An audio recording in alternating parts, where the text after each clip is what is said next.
जय गुरुजी संगत जी। आपका बहुत बहुत स्वागत है गुरुजी के इस चैनल पर, जिस पर हम उनकी प्यारी संगत के सत्संग शेयर करते हैं। अगर आपको भी अपने सत्संग हमारे साथ शेयर करने हैं तो आप डिस्क्रिप्शन में दिए गए व्हाट्सएप नंबर पर या तो ईमेल आईडी पर हमें लिखकर भेज सकते हैं। आपके सत्संग भी ज़रूर शेयर किए जाएंगे संगत जी के साथ। चलिए संगत जी, आज का सत्संग शुरू करते हैं। जय गुरुजी संगत जी। गुरुजी के चरणों में मेरा कोटि कोटि प्रणाम। संगत जी, मैं अपना नाम गुप्त रखना चाहती हूँ। ये मेरा पहला शुक्राना सत्संग है। अगर सत्संग लिखते समय मुझसे कोई भूल हो जाए तो मुझे माफ़ कीजिएगा। मैं गुरुजी से मार्च 2024 से जुड़ी हूँ। मुझे मेरी ही एक दोस्त ने बताया था कि तू इतना सोचती है हर छोटी से छोटी बातों को, तो अपने जीवन में भक्ति कर और अपना एक इष्ट चुन ले। उसने मुझे कहा कि एक गुरुजी हैं छतरपुर वाले, उनकी भक्ति कर, उनमें बहुत पावर है। इन सब से पहले मुझे पता था गुरुजी के बारे में, मगर मैं मानती नहीं थी। मैं उस दिन के बाद से गुरुजी में मानने लग गई, पर मुझे यह नहीं पता था कि शुरुआत कैसे करूं। तो मेरे माइंड में एक आइडिया आया कि मैं इनके बारे में पहले ही जान लूं यूट्यूब से। संगत जी, मैं उस दिन के बाद से रोज़ सत्संग सुनने लग गई। संगत जी, उस दिन के बाद से मुझे रोज़ उनके सत्संग आंखों के आगे आने लग गए और रोज़ नया नया मैसेज उस सत्संग के माध्यम से मुझे मिलने लग गया। और सबसे पहला मैसेज ही ब्लैक मैजिक का था कि कुड़िए, तेरे ही किसी जानकार ने ब्लैक मैजिक किया है। ये सत्संग सुन, इसमें पता लगेगा कहाँ और क्या चीज़ ढूंढनी है, तंत्र मंत्र वाली। और उसके बाद के सत्संग में लाल धागा और सिंदूर को निकालने की बात थी। संगत जी, मैं अविवाहित हूँ और घर में सबसे बड़ी हूँ। मेरी जॉइंट फैमिली है, जिसमें मुझे शुरू से पता है कि ये काम कौन सा रिश्तेदार कर सकता है, क्योंकि उनके बारे में हर कोई जानता है। हमने अपनी आंखों से उन्हें खाने में कुछ मिलाकर देते हुए देखा है। मेरे माता पिता ने तो उन्हें एक मुसलमानी पीर से मिलते हुए भी देखा है, जो तंत्र मंत्र विद्या और काला जादू जानते हैं। तो मुझे पता था कि ये किसका काम है, मगर हमारे घर में सिंदूर और लाल धागा सिर्फ पूजा वाले स्थान पर ही था या मेरी मम्मी के पास था। मैंने उन सबको बाहर फेंक दिया। ब्लैक मैजिक के मैसेज फिर भी यूट्यूब पर दिखते थे और एक सत्संग के जरिए मुझे पता लगा कि घर में कुछ काले धागे हैं, उसे बाहर फेंकने हैं। बस फिर मैंने अपने घर में हर जगह ढूंढा और सारे काले धागे जो मुझे दिखे, मैंने उन्हें फेंक दिया। उस दिन के बाद से मुझे ब्लैक मैजिक के मैसेज कम आते हैं और ऐसा महसूस भी होता है कि शायद कुछ नेगेटिविटी कम हुई है घर से। शुक्राना मेरे गुरुजी, अनंतम अनंतम शुक्राना। बाकी सत्संग बहुत हैं संगत जी। एक बार मुझे यूट्यूब पर एक सत्संग आ रहा था जिसमें गुरुजी ने कहा था कि मैं तुझे एक सेवा दे रहा हूँ, आनाकानी मत करियो। फिर क्या था, मेरे गुरुजी का हुक्म था तो सर आंखों पर। उसमें गुरुजी ने एक आंटी को एक सेवा से ब्लेस किया था, जिसमें उन्होंने बोला था कि अगर तेरी माँ या सास पे कोई कष्ट आ रहा है या बीमारी आई है तो गौ माता को गुड़ खिला। और संगत जी, मैं गुरुजी की किसी भी मैसेज को जो यूट्यूब सत्संग से मुझे मिलता है उसे इग्नोर नहीं करती। अगले दिन टाइम की कमी और घर के काम की वजह से मैं वो सेवा नहीं कर पाई, पर उसके अगले 2 दिन मैं गुड़ लेकर गई और गौ माता को खिलाया। पर संगत जी, मुझसे ऐसी क्या गलती हुई मुझे समझ नहीं आया, जो गौ माता ने गुड़ देखा तक नहीं और मुंह मोड़ के चली गई। मैंने मन ही मन गुरुजी से कहा कि क्या गुरुपा, आपने ही सेवा बख्शी और वो पूरी भी नहीं हो पा रही है। फिर मैं निराश होकर घर लौट आई। पर संगत जी, गुरुपा तो एक बहुत बड़ी पावर है। अगर उन्होंने कुछ हुक्म दिया है तो पूरा करना और करवाना मैं उन पर ही छोड़ देती हूँ। तो अगले दिन मैं अपनी क्लास में जाते हुए यूट्यूब पर सत्संग सुन रही थी कि अचानक एक सत्संग मेरे आगे आया, जिसके थंबनेल पर लिखा था, कुड़िए, एक काम बोला था तुझसे कि सेवा कर, चल मैं खुद तेरा हाथ पकड़कर तेरे से सेवा करवाऊंगा। और जब मैंने वो सत्संग खोलकर सुना तो उसमें एक आंटी जी ये बता रही थी कि कैसे गुरुजी ने टेलीपैथी के जरिए उनको एक सेवा दी, जिसमें उन्हें गौ माता को गुड़ खिलाना था। और उस सत्संग में आंटी बताती हैं कि उनके एरिया में उन्हें कोई गौ माता मिली ही नहीं। बहुत ढूंढा उन्होंने, कई दिन तक ढूंढा, लेकिन उन्हें नहीं मिली।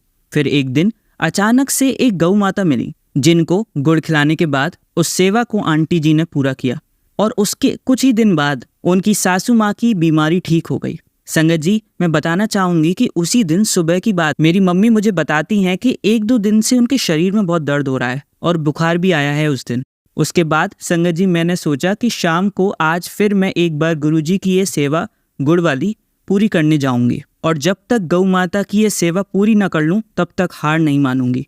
और संगत जी, आप मानोगे नहीं, उस दिन मुझे 3 गौ माता को गुड़ खिलाने का मौका मिला और तीनों गौ माता ने बहुत ही प्यार से और आराम से एक ही बार में पूरा गुड़ का सेवन कर लिया। और यह किसी चमत्कार से कम नहीं है। जहाँ 2 दिन तक कोई भी गौ माता उस गुड़ को देखना तक नहीं चाहती थी, उसके ठीक 2 दिन के बाद ही 3 गौ माता ने मेरी सेवा को स्वीकार किया और बहुत ही अच्छे से गुड़ का सेवन किया। ये ऐसा था कि जैसे कि गुरुजी ने मेरा हाथ पकड़कर मुझसे सेवा करवाई हो। और संगत जी, सबसे बेहतरीन बात यह है कि मेरी माँ उस दिन के बाद से एकदम स्वस्थ हो चुकी हैं और यह सिर्फ गुरुजी की ही वजह से हुआ। अनंतम अनंतम शुक्राना मेरे गुरुपा। संगत जी, मैं आज तक सिर्फ एक बार 1 अप्रैल 2024 को बड़े मंदिर गई और वहाँ जाकर बहुत ही इमोशनल हो रही थी गुरुजी के स्वरूप को देखकर, उनकी पॉजिटिविटी को देखकर। 2 हफ्ते बाद फिर जाने का सौभाग्य प्राप्त होने ही वाला था, मगर किसी कारणवश वो रह गया। शायद उस समय गुरुजी का बुलावा ही ना होगा, पर मैं ज़रूर गुरुजी के बुलावे का इंतज़ार करूँगी। और मेरे पास आज तक गुरुजी का कोई स्वरूप नहीं है, पर मैं चाहती हूँ मुझे एक पॉकेट स्वरूप मिल जाए गुरुजी का। संगत जी, एक बार की बात है, अप्रैल 2024 में मुझे एक सपना आता है जिसमें मैं रसोई में बेसन के लड्डू बना रही थी और गुरुजी की आवाज़ आती है कि आज थर्सडे है, मुझे खिला और दान कर अपने हाथों से बेसन के लड्डू बनाकर। गुरुजी, मुझे सब बनाना आता है पर लड्डू और हलवा नहीं। पर गुरुजी ने कहा था तो करना तो था ही।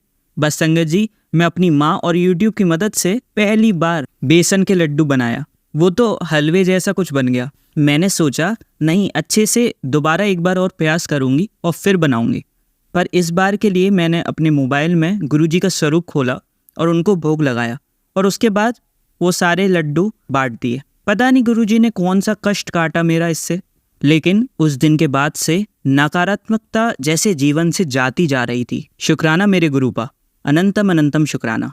मेरे गुरुपा इतने अच्छे हैं कि हर छोटी से छोटी चीज़ों में मुझे ब्लेस करते हैं और निराश कभी नहीं होने देते। संगत जी, मुझे बहुत ही कम वक्त हुआ है गुरुजी से जुड़े हुए, मगर ऐसा लगता है कि उनसे जन्मों जन्मों का रिश्ता है। ऐसी संगत जी, एक बार, यह 7 मई की बात है, मुझे 3-4 दिन से YouTube के माध्यम से यह मैसेज आ रहा था कि तुझे 7 नंबर की ब्लेसिंग दूंगा 7 मई को। उसी दिन की बात है संगत जी, मेरे दोस्त जो मेरे बहुत करीब हैं उससे मेरी लड़ाई हो गई, जिसके चलते हमने पूरे दिन बात नहीं करी। संगत जी, मैं क्लासेस देती हूँ होम ट्यूशन, तो मेरी 2 ही क्लासेस होती हैं दिन में और एक क्लास से दूसरी क्लास में 15 किलोमीटर की दूरी है और एक क्लास से दूसरी क्लास वो मेरा दोस्त ही मुझे छोड़ता था, जिससे मेरा काफ़ी टाइम बच जाता था, क्योंकि मेट्रो से वही टाइम मुझे 1 घंटे का लग जाता है। मगर उस दिन 7 मई को उसी दोस्त से लड़ाई हो गई, जिसकी वजह से हमारी बात ही नहीं हुई और उस लड़ाई में गलती मेरी ही थी।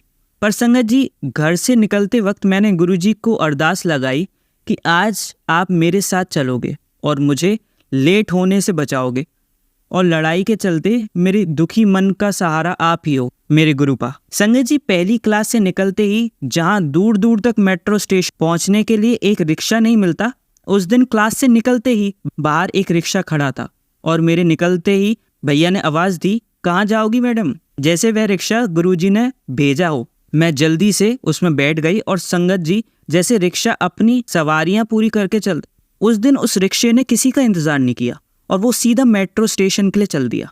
बस रास्ते में एक अंकल जी मिले थे जिनको उन्होंने बैठाया, मेट्रो स्टेशन ही जाना था उन्हें भी। दूसरी क्लास के स्टेशन पहुंचते ही मुझे एक और सवारी वाला रिक्शा मिल गया, वहीं नीचे खड़ा हुआ था, पर ये वहाँ बहुत देर से खड़ा हुआ था, अपनी सवारियाँ बैठने का इंतज़ार कर रहा था। उसमें मैं बैठी और मैं मन ही मन सोच रही कि गुरुजी इसे जल्दी से चलवाओ, सवारियाँ आ जाए प्लीज़, क्योंकि मुझे लेट हो रहा है। और उसी वक्त मेरी नज़र ऊपर पड़ी जहाँ एक बहुत ही खूबसूरत ब्लैक और ऑरेंज कलर की तितली उड़ रही थी और उसके कुछ ही सेकंड्स बाद 3 सवारियाँ आ गई और रिक्शा चल पड़ा। मैं मेट्रो से आने की वजह से 15 मिनट लेट थी, पर गुरुजी की कृपा से और उनके साथ ही होने की वजह से मैं उस दिन ज़्यादा लेट नहीं हुई। शुक्राना मेरे गुरुपा का, जो साथ चलते चलते उस दिन मुझे अपने वक्त पर सब काम कराया और सब अच्छे से मैनेज करवाया। अनंतम अनंतम शुक्राना। गुरुजी ने मुझे उसी दिन यह भी बता दिया कि वे मेरे अंग संग हैं, चाहे कोई भी सिचुएशन हो। और मेरे उस दोस्त से जो लड़ाई चल रही थी, मुझे रात में अकेले में महसूस हुआ कि गलती मेरी ही थी और मुझे अब सब ठीक करना पड़ेगा, क्योंकि हर बार लड़ाई के बाद वह मुझे मनाकर सब कुछ ठीक कर लेता था। और हम कभी कभी इसी कॉन्फिडेंस में आकर सामने वाले के लिए थैंकफुल नहीं होते हैं कि वह किस तरह हमारे हर वक्त में हमारे साथ होता है और हमें उससे बेवजह लड़कर सब कुछ खराब नहीं करना चाहिए, बल्कि छोटी मोटी गलतियों पर खुद ही माफ़ी आगे से बढ़कर मांग लेनी चाहिए, जिससे कि कोई रिश्ता खराब ना हो। उसके थोड़ी देर बाद उसी रात मैंने गुरुजी का मोबाइल पर स्वरूप खोलकर माफ़ी मांगी कि आप मुझे माफ़ कर दो कि मैंने अपने उस दोस्त का दिल दुखाया, और गुरुजी मुझे अपने दोस्त की तरफ से भी माफ़ी दिलवा दो। मेरा दिल साफ है, कोई बुरा इंटेंशन नहीं है। और उसके बाद जो हुआ संगत जी, वो मेरे लिए 7 मई की सबसे बड़ी ब्लेसिंग थी। मुझे इंस्टाग्राम पर एक मैसेज दिखा जहाँ गुरुजी के स्वरूप के नीचे लिखा था, जा माफ़ कित्ता। और कुछ ही मिनटों में मुझे उस दोस्त का कॉल आ गया और हमारे बीच सब ठीक हो गया। शुक्राना मेरे गुरुजी, अनंतम अनंतम लख लख बार शुक्राना। मुझे 2 दिन से काफ़ी बार यूट्यूब इंस्टाग्राम के ज़रिए गुरुजी का मैसेज आ रहा था कि शुक्राना कर, शुक्राना कर। तो इस सत्संग के ज़रिए मेरे गुरुजी का अनंतम अनंतम शुक्राना। आई लव यू गुरुजी। जय गुरुजी। चलिए संगत जी, अब अगला सत्संग सुनते हैं। जय गुरुजी, शुक्राना गुरुजी। प्यारी प्यारी संगत का शुक्राना। मैं पुष्पा धीर अपना 4था सत्संग शेयर कर रही हूँ। अगर मेरे से कोई गलती हो जाए तो मुझे गुरुजी और प्यारी संगत माफ़ करना। यह मेरा सत्संग 22 जनवरी का है। उस दिन मेरा दामाद बीमार हो गए थे। उसकी हालत बहुत ख़राब हो गई थी। मेडिसिन से कोई फ़र्क नहीं पड़ रहा था और डॉक्टर एडमिट करने से मना कर रहे थे। टेस्ट में पता चला कि उसकी दोनों किडनी खराब हो गई हैं। हमने दूसरे हॉस्पिटल में जाने को कहा और वहाँ भी उन्होंने जवाब दे दिया। वो अमृतसर के रहने वाले हैं। उनको थोड़ी टाइम बाद रामदास हॉस्पिटल में ले जाया गया।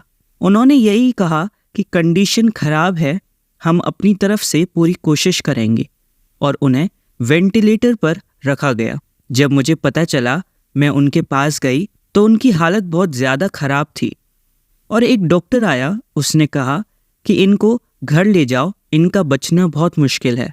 बस यहाँ हॉस्पिटल वाले बिल बना रहे थे और मैं गुरुजी का स्वरूप और जल प्रसाद लेकर आईसीयू में गई और मैंने नर्स को बोला कि मुझे ये दोनों अपने दामाद तक पहुँचाने हैं। उन्होंने मना कर दिया और एक दूसरी नर्स बोली कि कोई बात नहीं आंटी जी, आप आ जाओ। और तब मैं अंदर गई और मैंने गुरुजी का स्वरूप उनके पिलो पर रख दिया और जल प्रसाद उन्हें पाइप के थ्रू दे दिया गया। जब मैं आईसीयू से बाहर आई, 1 घंटे बाद अंदर से जवाब आया कि अब वो थोड़ा कुछ मूवमेंट कर रहे हैं, और ऐसे ही थोड़ी देर बाद उन्हें आराम आने लगा और 1 मंथ बाद वो घर आ गए। दवाई अभी भी चल रही है उनकी, पर वो काफ़ी ज़्यादा ठीक हैं और ये बस मेरे गुरुजी महाराज का चमत्कार हुआ है। उनके बहुत छोटे 2 बच्चे हैं, शायद इसलिए गुरुजी ने इतनी जल्दी मेहरबानी की। प्यारी संगत ने बहुत प्रे करा कि वो जल्दी ठीक हो जाएं, और हमारी प्यारी संगत की वजह से और मेरे प्यारे गुरुजी की वजह से सब ठीक हो गया। अगर मुझसे कुछ गलती हो गई हो तो मुझे माफ़ करना। मैं अपने सत्संग को यहीं विराम देना चाहती हूँ। जय गुरुजी, शुक्राना गुरुजी। चलिए संगत जी, अब अगला सत्संग सुनते हैं। जय गुरुजी। ओम नमः शिवाय, शिवजी सदा सहाय। ओम नमः शिवाय, गुरुजी सदा सहाय।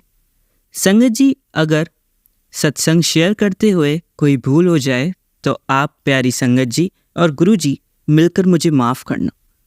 मैं सिमरन कपूरथला से अपना सत्संग शेयर करना चाहती हूँ। यह सत्संग 26 दिसंबर 2023 का है।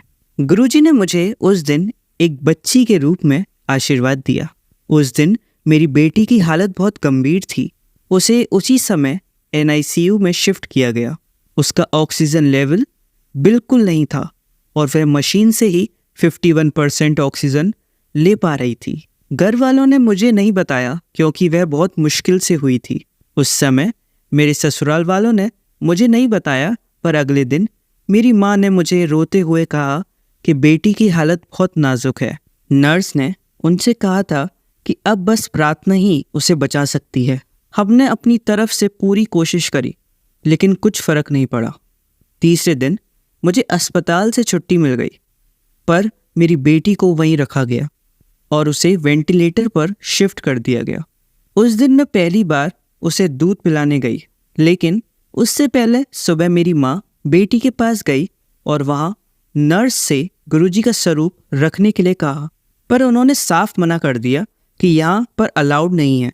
उसी समय एक दूसरी नर्स आई और बोली कि आंटी कोई बात नहीं, आप रख दो। और उसके कुछ समय बाद उससे थोड़ा फर्क पड़ा।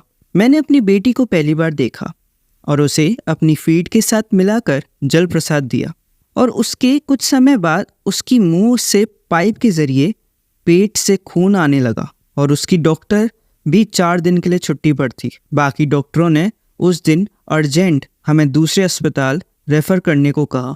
जब हम वह अस्पताल ढूंढने गए जहां उन्होंने रेफ़र किया था, हमें वह अस्पताल ही नहीं मिला। हम काफ़ी समय तक वहां अस्पताल ढूंढते रहे और घूमते फिरते बार बार गुरुजी के जलंधर मंदिर के सामने आते रहे। मैंने गुरुजी से रोते हुए कहा कि गुरुजी, आप मेरी बेटी को आशीर्वाद दे दो, चाहे मेरी यही सांसें रोक दो, बस उसे आशीर्वाद दे दो। और यह कहकर मैं दोबारा अस्पताल चली गई जहां रेफ़र किया गया था।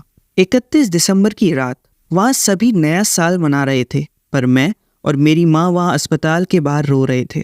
उस दिन डॉक्टर ने कहा कि हम सुबह आपको स्थिति बताएंगे, अभी कुछ कह नहीं सकते। अगले दिन हमें बताया गया कि बच्ची को पीलिया है, जो किसी को पता ही नहीं था। इसी वजह से वह बहुत बढ़ चुका था। फिर डॉक्टर ने कहा कि यह ठीक हो जाएगी, पर हमें कुछ दिन के लिए इसे यहीं रखना पड़ेगा। मेरी बेटी 8 दिन बाद अस्पताल से डिस्चार्ज हुई और वह आज बिल्कुल ठीक है। आज 7 महीने की है, बस मेरे गुरुजी और प्यारी संगत की वजह से। आप सब बस ऐसे ही आशीर्वाद देते रहें। जय गुरुजी, शुक्राना गुरुजी। चलिए संगत जी, अब अगला सत्संग सुनते हैं। जय गुरुजी संगत जी, मैं अपने सत्संग की शुरुआत गुरुजी के मंत्र से करना चाहूँगी। ओम नमः शिवाय, शिवजी सदा सहाय। ओम नमः शिवाय, गुरुजी सदा सहाय। जय गुरुजी संगत जी, मुझे काफ़ी दिनों से गुरुजी का मैसेज फ्लैश हो रहा था कि अपना शुक्राना सत्संग शेयर कर। गुरुजी ने हमारे परिवार पर बहुत कृपा की है और वो रोज़ ही मेरी फैमिली पर कृपा करते हैं। अभी कुछ समय पहले मेरी फैमिली में सब बीमार थे। गुरुजी ने बड़ी बीमारी को छोटे में करके कष्ट काट दिए। कितनी बार गुरुजी ने हमें ड्रीम दर्शन दिए हैं। हमारे घर के पास मंदिर और गुरुद्वारे में भी गुरुजी ने अपने ड्रीम दर्शन दिए हैं। ब्लैक मैजिक से रिलेटेड, जॉब से रिलेटेड। गुरुजी ने कहा था कि हमारे घर में सिंदूर, पैसे, कपड़े में बंधे हुए रुद्राक्ष, ये सब रखा हुआ है। हमने जब अपने घर को ढूंढा तो सब चीज़ें मिली हमारी अलमारी में। कितनी बार ड्रीम में लोगों के चेहरे दिखाए हैं कि हमारे अपने हमारे साथ गलत कर रहे हैं। गुरुजी ने बहुत रक्षा की है। बस अब गुरुजी से यही अरदास है कि हमारी फैमिली को नेगेटिव लोगों और नेगेटिव चीज़ों से दूर रखें। मेरी फैमिली की लाइफ हेल्दी और लंबी हो, पॉजिटिव हो। और मेरा भाई इस समय बहुत स्ट्रगल कर रहा है जॉब से रिलेटेड। उसकी मेहनत को देखकर गुरुजी से प्रार्थना है कि उस पर भी अपना आशीर्वाद बनाए रखें। पहले मैं बहुत अकेले रहती थी, घर ही घर में। गुरुजी की कृपा से मेरी ज़िंदगी में उन्होंने किसी को भेजा है जो बहुत सपोर्टिव हैं। गुरुजी से अरदास है कि इस रिश्ते पर अपना आशीर्वाद बनाए रखें और इसे कभी टूटने ना दें। सब बुरी नज़र से दूर रखें और उसे भी अपनी संगत में जोड़ने की अरदास है। संगत जी, अब मैं अपने सत्संग को यहीं विराम देती हूँ गुरुजी के मंत्र जाप से। ओम नमः शिवाय, शिवजी सदा सहाय। ओम नमः शिवाय, गुरुजी सदा सहाय। जय गुरुजी, लख लख वार शुक्राना गुरुजी। चलिए संगत जी, अब अगला सत्संग सुनते हैं। गुरुजी और सारी संगत को जय गुरुजी। मैं दिल्ली से हूँ, मेरा नाम आशा सेठी है। सबसे पहले मैं मंत्र जाप करना चाहूँगी। ओम नमः शिवाय, शिवजी सदा सहाय। ओम नमः शिवाय, गुरुजी सदा सहाय। शुक्राना शेयर करने में कोई गलती हो जाए तो मुझे माफ़ करना। हर पल का शुक्राना, अपना एहसास कराने का शुक्राना, सांस लेने का शुक्राना, ज़िंदगी जीने का शुक्राना। जितना भी शुक्राना किया जाए कम है। गुरुजी, अनंतम अनंतम शुक्राना। इन शुक्रानों के साथ मैं हाथ जोड़कर विनती करना चाहती हूँ कि मेरी समस्या का समाधान कर दीजिए। आप तो अंतर्यामी हैं, आप सब जानते हैं। इस समस्या के साथ जिया नहीं जा रहा। प्लीज़ गुरुजी, मैं कई बार बड़े मंदिर गई हूँ, कई बार भोग भी लगाया है। मुझे टेलीपैथी के थ्रू आंसर भी मिला है। मुझे यह मैसेज भी मिला है कि मैं इतना दूंगा कि दुनिया देखेगी। मुझे गुरुजी दुनिया को कुछ नहीं दिखाना है। मैं बहुत ही सीधी हूँ, मुझे कुछ नहीं चाहिए, सिर्फ मेरी समस्या का समाधान कर दीजिए। कृपा करिए, आप कृपालु हैं। मेरे मन में यही विचार बैठ गया है कि मेरा कुछ नहीं हो सकता, इस विचार को गलत साबित कर दीजिए। दूसरी विनती यह है कि गुरुजी मेरा हाथ नहीं छोड़ना। शुक्राना शेयर करते में कोई भूल हो जाए तो मुझे अपनी अज्ञानी बेटी समझकर माफ़ करना, पर मेरा साथ कभी मत छोड़ना गुरुजी। मैं मंत्र जाप करते हुए शुक्राना का विराम करती हूँ। ओम नमः शिवाय, शिवजी सदा सहाय। ओम नमः शिवाय, गुरुजी सदा सहाय। जय गुरुजी। चलिए संगत जी, अब अगला सत्संग सुनते हैं। जय गुरुजी, शुक्राना गुरुजी। संगत जी, मैं एमपी की रहने वाली हूँ। मैं गुरुजी से 2014 में जुड़ी थी। जब से गुरुजी से जुड़ी हूँ तब से बहुत खुश रहने लगी हूँ। मेरे साथ सब कुछ अच्छा हो रहा है। जय गुरुजी, शुक्राना गुरुजी। जो दिया है उसके लिए शुक्राना, जो नहीं दिया उसके लिए भी शुक्राना गुरुजी। अभी तो मेरा कुछ ज़्यादा सत्संग नहीं है, बस इतना ही शेयर करना चाहती हूँ। इस सत्संग को मैं विराम देती हूँ। ओम नमः शिवाय, शिवजी सदा सहाय। ओम नमः शिवाय, गुरुजी सदा सहाय। जय गुरुजी। चलिए संगत जी, अब अगला सत्संग और आज का आखिरी सत्संग सुनते हैं। जय गुरुजी। हमारे घर में बहुत परेशानी रहती थी पैसों की वजह से। साल 2018 में मुझे कहीं से लोन लेना पड़ा था। बहुत परेशानी रहती थी। अभी जून 14 तारीख में मैंने गुरुजी को उस लोन के बारे में बताया। जून 23 को गुरुजी का मैसेज आया कि आज तुझे एक गिफ्ट मिलेगा। शाम को मेरे हस्बैंड ऑफिस से घर आए तो उन्होंने मुझे पैसे दिए और बोला अपना लोन क्लियर करवा दे। शुक्राना गुरुजी। गुरुजी सबका भला करो। और इसी के साथ मैं अपनी वाणी को यहीं विराम देती हूँ। शुक्राना गुरुजी, अनंतम अनंतम शुक्राना मेरे गुरुजी। ओम नमः शिवाय, शिवजी सदा सहाय। ओम नमः शिवाय, गुरुजी सदा सहाय। जय गुरुजी। चलिए अब मंत्र जाप करते हैं। ओम नमः शिवाय, शिवजी सदा सहाय। ओम नमः शिवाय, गुरुजी सदा सहाय। ओम नमः शिवाय, शिवजी सदा सहाय। ओम नमः शिवाय, गुरुजी सदा सहाय। ओम नमः शिवाय, शिवजी सदा सहाय। ओम नमः शिवाय, गुरुजी सदा सहाय। धन्यवाद संगत जी, आपका दिन बहुत ही मंगलमय जाए। जय गुरुजी, शुक्राना गुरुजी।